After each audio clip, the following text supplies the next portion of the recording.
We all came from such different perspectives to work for Mitt.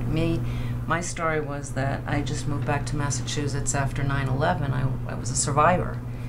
I was very fortunate. Well, you're in New York City, right? I was in New York City. I worked right across from the Trade Center, and I lived there too. And I lost my home and my company at that point.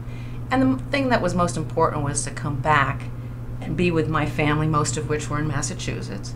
So I came here, and it just so happened that the girl from the town next door, Shannon O'Brien, was running for governor. Interesting. And she went to college with me. She was in my class at Yale. And so and you liked her so much you wanted to go against her. I had every reason in the world to want to support her, but I saw Mitt. And the most important thing to me in the world, then as now, is the safety of my family. Yeah.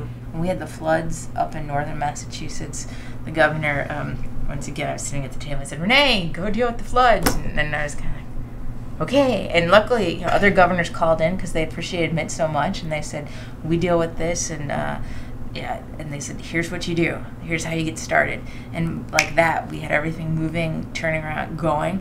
And I have to tell you, it really, Mitt, this is the man you want in a crisis. This is the man you want. Whether it's an economic crisis or a security crisis. Security crisis, exactly. I agree. Yeah, and there really is a red phone. People laugh about that, but it would ring every now and then. He did a great job with Katrina, right? Remember that? He went and sprung into action and did whatever he could to help. Got the bases ready so that we could take some of the refuse. The feds and ask us what we can do, and Mitt would always be there and say, "Renee, you tell them that we'll land whatever plane needs to be here. You get on that phone and tell them whatever Massachusetts can do." Mobilized every single department and agency. That's right. To contribute something to this effort. Right. We promised at that time the president that we would take in 2,500 survivors of Katrina, and I think 200. In the Olympics, and you could tell that. The Olympics was a great example. That's why I was so drawn to him. I was an independent at the time, but I would just show up at these events because they're like, "Oh, he seems so capable, and he could be